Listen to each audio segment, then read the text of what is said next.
बिस्मिल्लाहिर्रहमानिर्रहीम। अस्सलाम वालेकुम। कैसे हैं आप लोग? उम्मीद है आप सब लोग ठीक होंगे।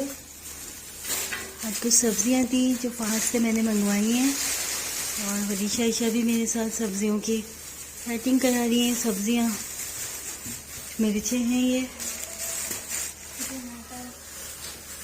टमाटर दिखाओ। टमाटर तो इस वक्त सस्ते आए हुए हैं। और ये आलू हैं।